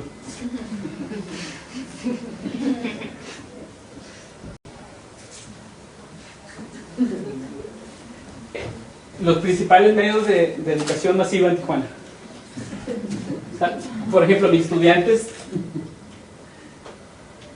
cuando llegan a clases después de una hora de viajar en esos espacios-tiempos autónomos en que cada chofer determina lo que pasa ahí,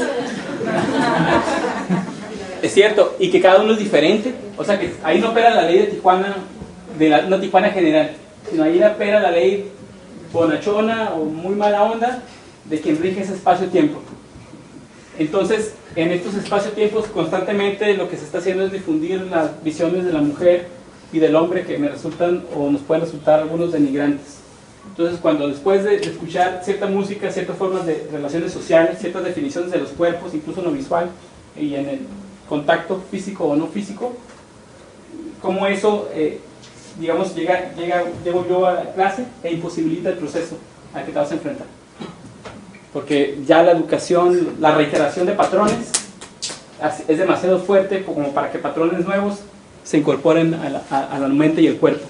Porque en esos espacios-tiempos, francamente, la mayoría de ellos lo que está haciendo es educar y reiterar visiones de la mujer y del hombre bien retrógradas. Entonces, hacia una etopoética, quiere decir, por ejemplo, que nosotros en Tijuana hay una estética de la literatura y del arte tijuanense, o sea, bien clara, ¿no? Podemos describirla y creo que todos lo tenemos en la mente. Hay una estética del arte tijuanense, una estética del arte fronterizo, pero ni siquiera a nivel de frase hay una ética del arte fronterizo. Entonces, de todo esto, de todas estas politeyes, ¿qué podríamos hacer?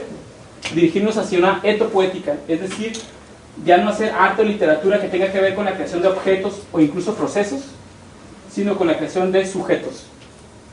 O sea, que nuestra finalidad no sea el objeto, sino producir un tipo específico de sujeto. ¿Cuál? Pues el que el artista, comunidad, institución, etcétera, decida crear. O sea, ¿qué visión del sujeto poseemos? Eso es, porque eso es lo que estamos construyendo, y mayormente de maneras retrógradas, a través, en Tijuana, de estas 4 politeyes. A través de esas 4 politeyes se está construyendo un tipo de sujeto específico, o varios tipos específicos de sujetos, varones y mujeres. Y repensar qué tipo de sujeto, o qué tipos de sujetos queremos crear, porque eso realmente es lo que estamos haciendo todos los días. Entonces, hacia una nueva etopoética. Y bueno, la pregunta que es para ustedes, y no es nada casual que sea dónde, ¿verdad? ¿Dónde es el after? O sea, ¿en qué espacio viviremos el tiempo que sigue? ¿Qué espacio-tiempo es el que queremos? No, muchas gracias.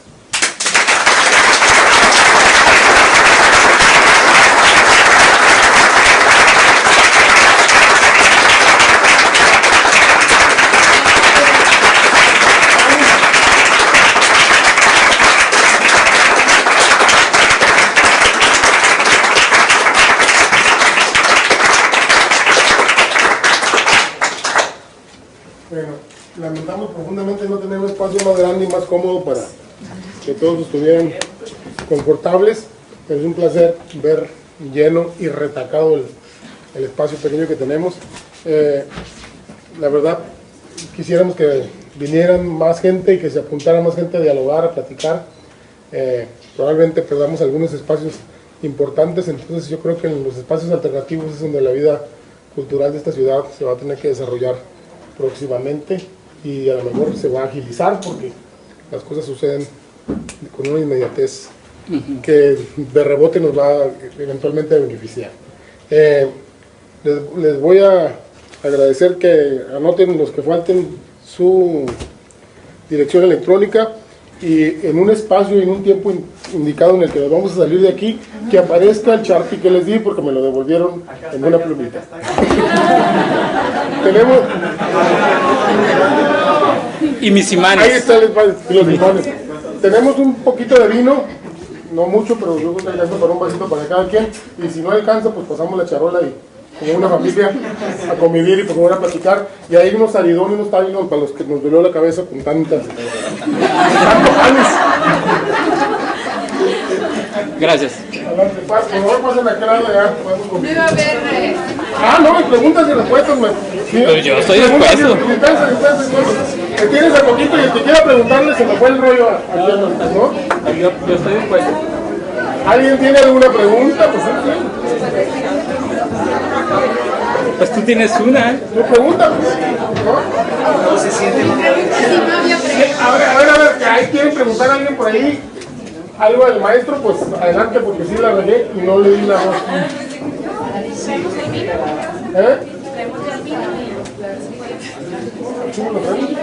No, pero digo, ¿alguien tiene preguntas? Ahí hay una.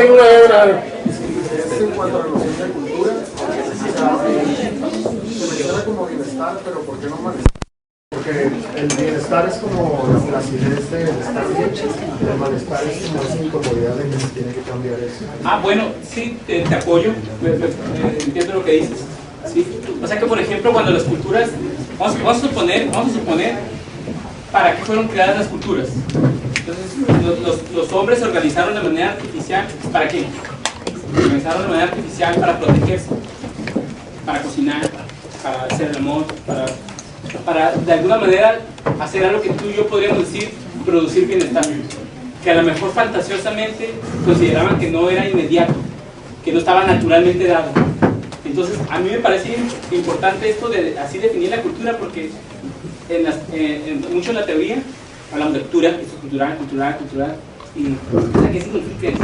O sea, que todo es cultural, Heriberto. Entonces no significa ya nada, ¿no? O sea, pierde su valor de uso. Ahora, es una propuesta, ¿no? Entonces, ¿qué es cultura? Y como una propuesta es pues la producción de bienestar. O sea, una situación en la que puede haber una autoconstrucción del sujeto como un ser autónomo, una autoconstrucción, o sea, que yo me pueda construir a mí mismo como un sujeto autónomo, o sea, que no haya fuerzas totalitarias, por ejemplo, que me quieren controlar o que me quieran someter, sino que yo pueda autoconstruirme como autónomo y que en esa situación de autoconstrucción como seres autónomos se produzca bienestar social. Entonces, esto como una propuesta de qué es una cultura. Ahora, si en mi casa, por ejemplo, yo me impongo mis leyes, díganme en fantasía un momento que puedo hacer, me impongo mis leyes, y hay individuos que en esa casa, mi hijo, por ejemplo, dicen, no siento bienestar, o sea, yo no tengo bienestar. Entonces podríamos entonces hablar que en esa casa, en mi casa, no hay una cultura, sino estamos viviendo una situación pre o postcultural o no cultural. Así que y esto nos sirve entonces para volver a darle al sentido de cultura algo polémico y político. O sea, a mí me interesa por esto. ¿Estamos viviendo una ciudad cultural o una ciudad en que ya no hay posibilidad o están disminuyendo las posibilidades de que sujetos se autoconstruyan y de que se produzca bienestar social? Entonces es como una apuesta polémica, ¿no? Porque si no, pues perdemos todo el sentido. Cultural. Yo también soy cultural. Esta es una institución cultural. O sea, ¿por qué? Si hay autoconstrucción del individuo, es cultural. Si hay una producción de bienestar a través de esa institución, es cultural. Y lo mismo mi familia, o un salón de clases, o la pareja, etcétera, etcétera. Pero esto es como una polémica, ¿no? Para darle cierto sentido a algunas luchas humanas. No. Heriberto, como complemento, ¿podrías definir tu concepción de posmodernidad, por favor? Sí, bueno, como una estrategia, así para decirlo rápido, como una estrategia para esconder las contradicciones.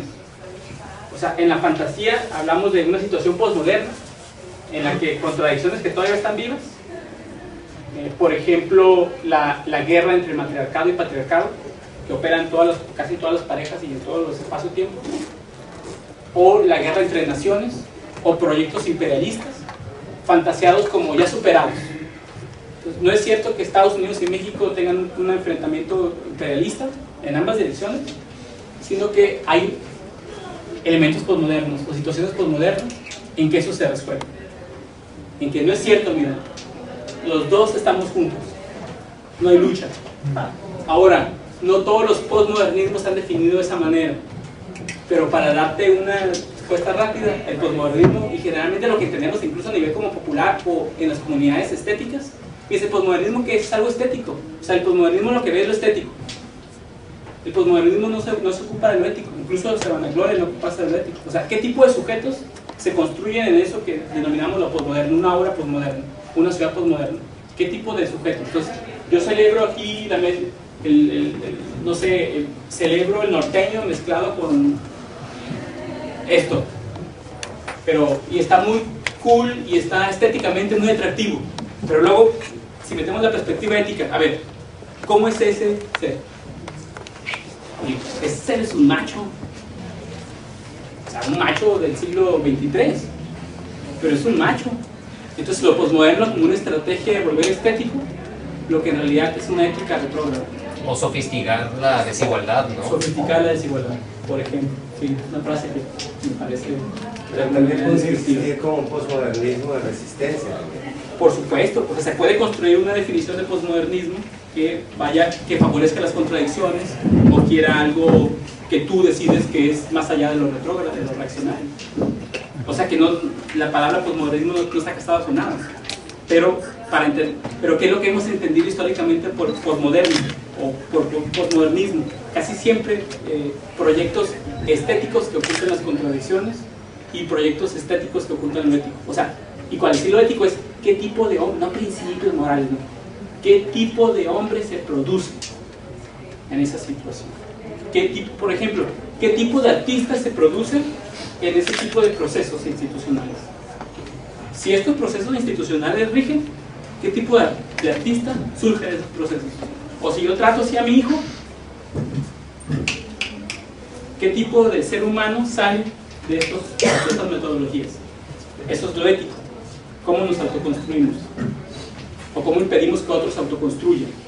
Entonces, lo posmoderno a veces oculta eso, y lo que hace ver es lo estético. Que lo estético, para mí, siempre es una ética del pasado. Cuando hablamos de algo estético, es que es una ética que ya se fue, pero que no vemos que es una ética. ¿Y por qué no vemos que es una ética? Porque reitera nuestra forma reaccionaria de eso. O sea, nos gusta, incluso inconscientemente, como que dices, qué chido, qué chingón, como lo chido mexicano, ¿no? Qué chido, o la estética que llamamos de lo naco, ¿no? O sea, ¿qué es lo que estamos diciendo? Ah, qué chido, qué naco. Ese es el mexicano definido de manera machista. Y por eso me gusta esa canción, porque si la escucho pura violencia misógina, por ejemplo. O si veo esa imagen, es el patriarcado caricaturizado a sí mismo. Entonces, esa es una pregunta. ¿Qué es eso que llamamos estético? Es una ética del pasado.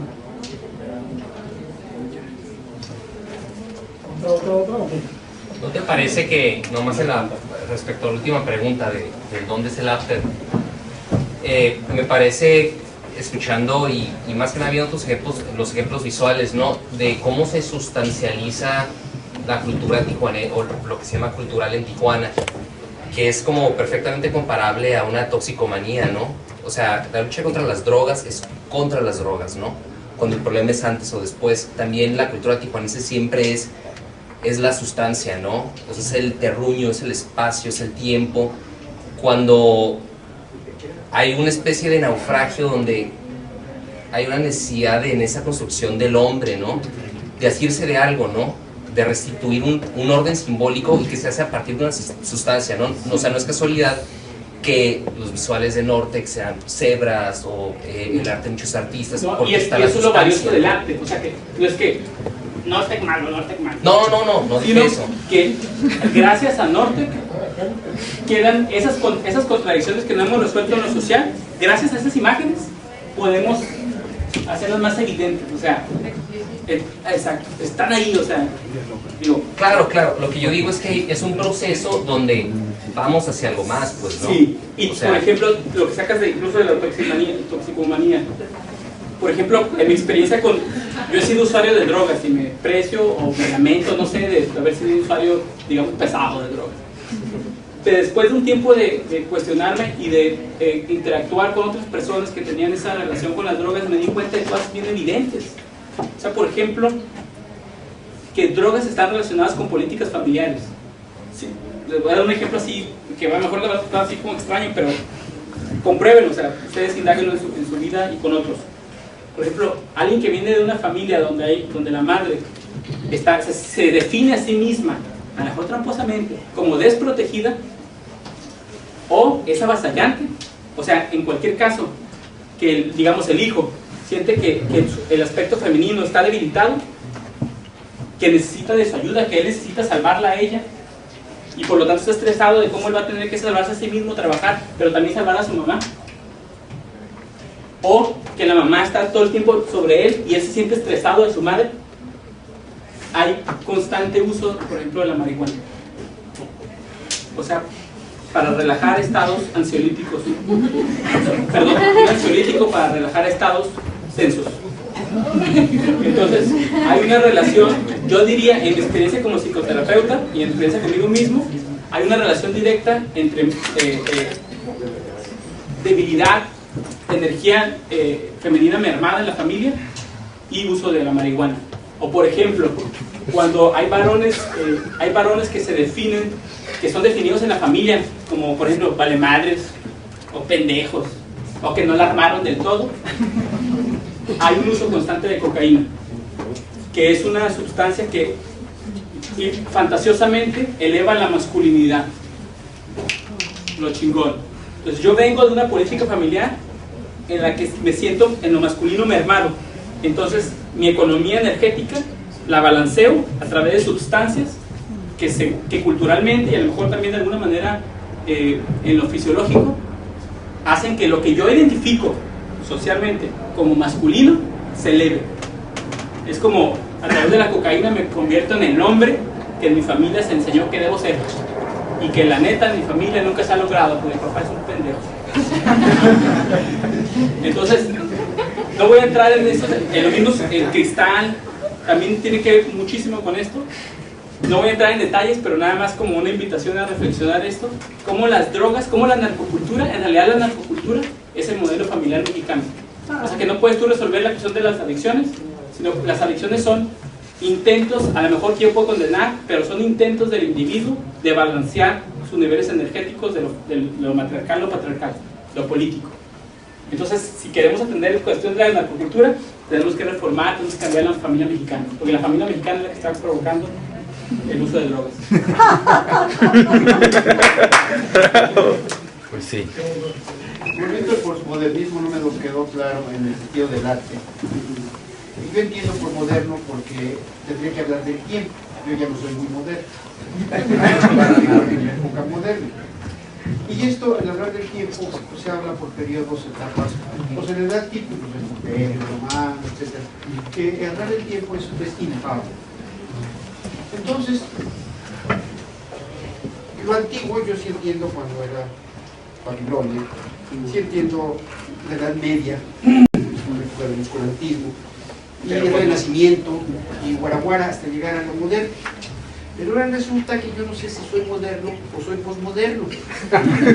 Según los teóricos, entonces, a lo moderno, y yo vivo en una época, o sea, no lo uso, pero conozco por mi hija que tiene toda la tecnología de punto. Aunque no sepa yo usarla, yo recurro a ella para que ella me arregle mis problemas. Entonces yo vivo en una época moderna o posmoderna.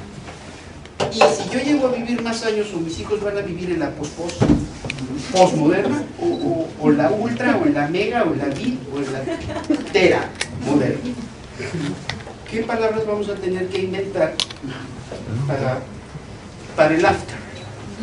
Bueno, así rápido, alguien dice que hay una situación postmoderna. La modernidad se definió, o se puede definir como la creencia de que íbamos hacia un avance. O sea, la modernidad cree en la revolución, la ciencia, el progreso. Entonces, cada año, por decirlo de una manera un tanto simple, pero para explicarnos, avanzamos hacia esa meta. En algún momento nos dimos cuenta, o pensamos, o fantaseamos de que no era cierto, que íbamos hacia nada mejor. Entonces se empieza a hablar de que hay una situación postmoderna, que a lo mejor el avance de los días o de la historia no tiene ningún caso, no lleva ninguna finalidad. O sea, como quien dice, como decirlo simplemente, no vamos a nada. Entonces cuando, por ejemplo, poblaciones enteras pueden creer que el día a día, como los mexicanos, ¿verdad?, que su día a día no llevan a nada, que nomás estamos aquí para ver cómo sobrevivimos mañana, o a ver qué chingados nos entrega mañana los periódicos, pues se usa el término posmodernidad. Estamos en un momento posmoderno, o sea que ya no creemos en el progreso, en el avance, sino que pensamos que esto es todo. No es el único uso de la palabra posmoderno, pero es uno de ellos, y creo que nos podría ayudar a entendernos.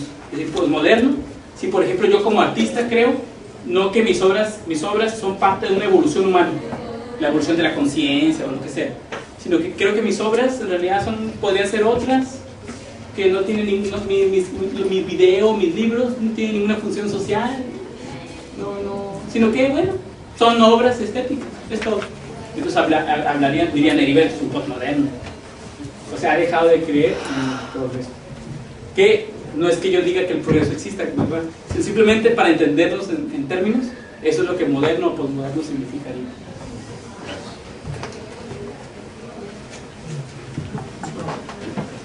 De acuerdo a todo lo que he estado mencionando, ¿tú no crees que a partir de la postura que estás dando acerca de lo que es la repulsión y el encuentro, que es constante todo el tiempo, que no es necesario una revaloración, una refundación del lenguaje?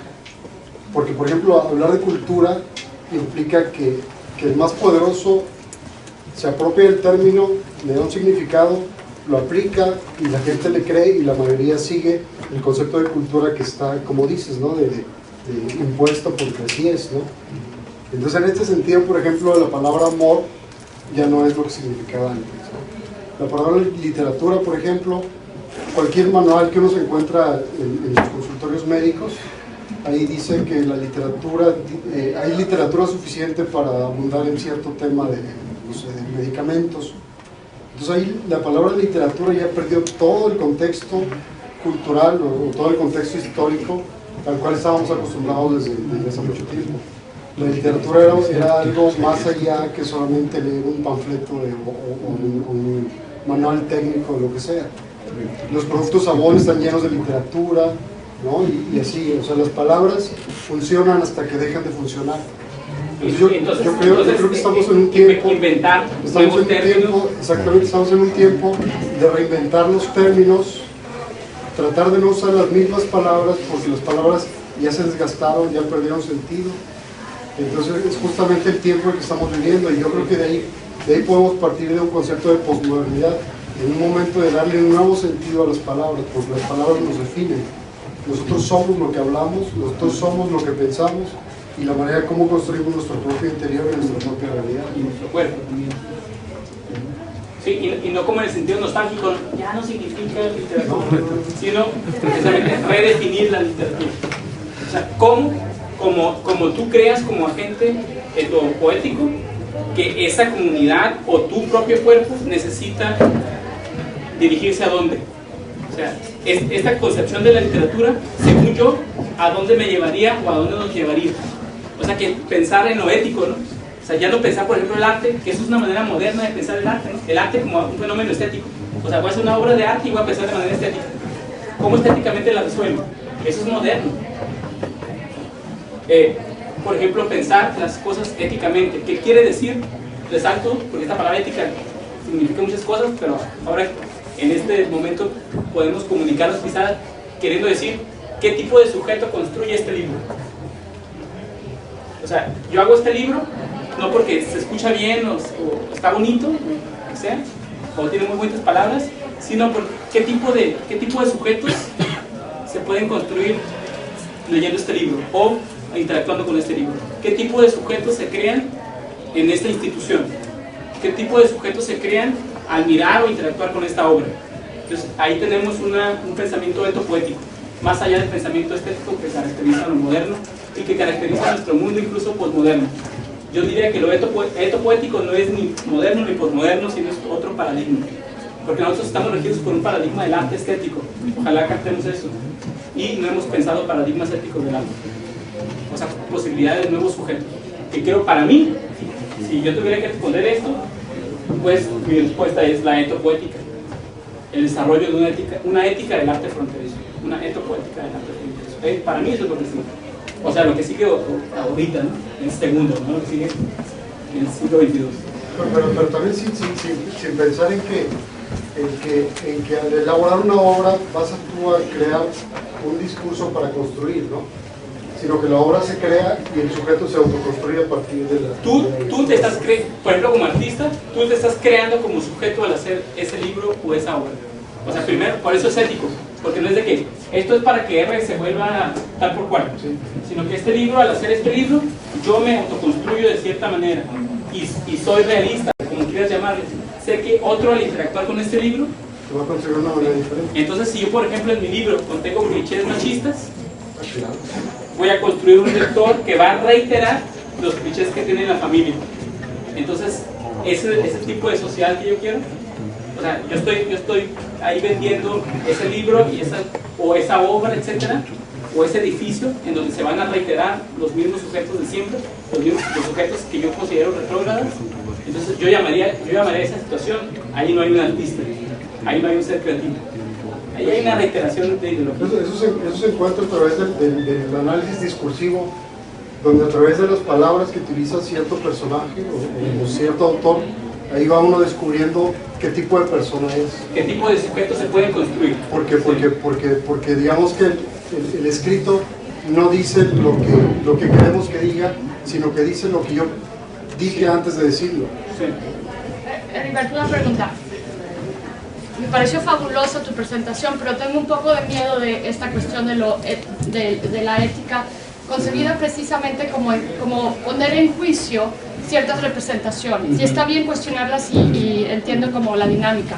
Pero entonces, ¿qué es lo que estás proponiendo?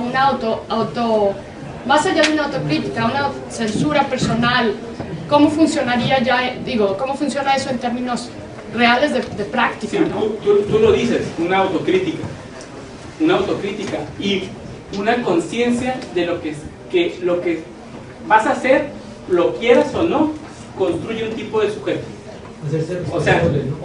Sí, hacerte responsable y simplemente aceptarlo, o sea, en lugar de fingir que este proceso institucional o este proceso artístico no está construyendo un tipo de sujeto, sino, a ver, métete, asume el problema. El problema es que ya está sucediendo. Entonces, no porque... Ahora, viene tu pregunta, que yo también me hago, caray, entonces, ¿por qué es la pregunta de los valores? Entonces, ¿qué valores promover? Esa es una pregunta que está ahí inmediatamente, ¿no? Bueno, ese es el problema. O sea, ¿qué valores promover? Por ejemplo, en mis libros, la pura frase ya me puso así, ya me metió en problemas, porque yo me defino como un escritor moderno de alguna manera, y de ahí decimos que la literatura no sirve para educar valores. Entonces ya tronó mi definición. Entonces, ahora, ¿qué definición reinvento? ¿Hago? Ese es el reto. O sea, no tengo una respuesta, sino simplemente ahí está ese problema. En el arte se están construyendo sujetos y los artistas nos estamos haciendo tontos de que eso está pasando. Y la solución no es fácil. Y yo sé que tu pregunta exactamente indica que esa solución no está así como, no es inmediata, sino es un reto. Bueno, pero ese es el reto por el que nos paga la sociedad. O sea que de alguna manera nosotros asumimos esa función de meternos en problemas en nuestro propio cuerpo y ser como, de alguna manera, los voceros o el cuerpo que encarna las contradicciones que somos. Es como decir, yo puedo fingir que no soy contradictorio, pero al escritor, al cantante, al artista visual, le pagamos porque asuman las contradicciones. Y entonces muchos de nosotros vamos a decir, mira, las contradicciones. Pues órale, si el artista no es artista en ese sentido, va a rehuir y va a decir que las contradicciones están en los demás. Si es un artista, como estamos definiendo ahora arte, va a asumir, va a encarnar, su cuerpo va a hacer las contradicciones sociales y lo colocan en una situación no tan cómoda. Pero como esa situación no es cómoda, los artistas estamos huyendo de ello, estamos poniendo una comunidad. Una última pregunta, ¿no? Para pasar a crear bienestar a través del vino, a que sea un centro cultural. Bueno, ahora de lo que mencionaba al principio del lenguaje, de la literatura, etcétera, pero yo pensaba más bien que esa diversidad de interpretaciones o significados que se le pueden dar a una misma palabra es sintomático. Por ejemplo, yo en un trabajo le pregunto a la gente qué es ser tijuanense y hay diferentes definiciones que me incluyen a mí, pero que excluyen a otros, dependiendo de mi propia realidad, a partir de una misma palabra o de una misma idea. Es que un poco o mucho es que hay diferentes politeias formando el sujeto tijuanense. O sea, ¿qué es un tijuanense? Y luego yo respondo, tijuanense es esto. Y hay un momento que yo puedo tener conciencia de que no, estoy definiendo una metodología de construir el tijuanense. Y casi siempre digo yo, y yo soy el verdadero tijuanense. Porque yo sigo esta politeia. Otro individuo que está formado mayormente por otra politeia dice, no, nosotros somos los verdaderos tijuanenses. Entonces vamos siendo pues más cívicos y más comprensivos de la situación en que no hay un tijuanense. Pero al final todas son. Y pueden interactuar, en algunos casos están juntas estas cuatro politeias, muchas veces en una obra de arte, en un sujeto, están mezcladas. Pero a momentos también son diferentes proyectos. Entonces, muchos de los conflictos culturales que hemos vivido en los últimos años, como Tercera Nación, o esto que está pasando en el Secut, es una lucha de politeias. O sea, ¿qué se entiende por tijuanense? ¿Qué se entiende que es el artista, por ejemplo? ¿Qué es la cultura? ¿La cultura como un adorno? O sea, como algo estético, o la cultura como algo ético, etcétera, etcétera. O sea, que todo esto yo se los dejo a ustedes para que lo piensen, me lo resuelvan. Muchas gracias.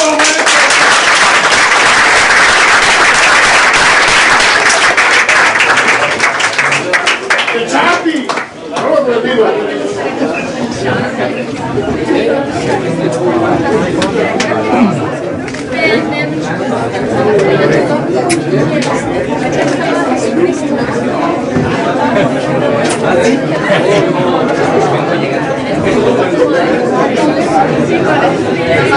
Ahora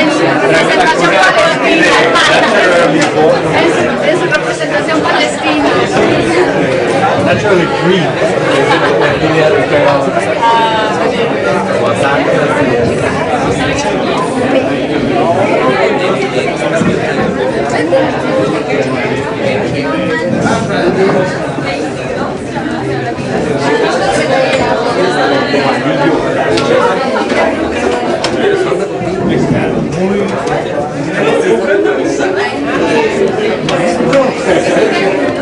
Yo no pude reconocer hace rato, es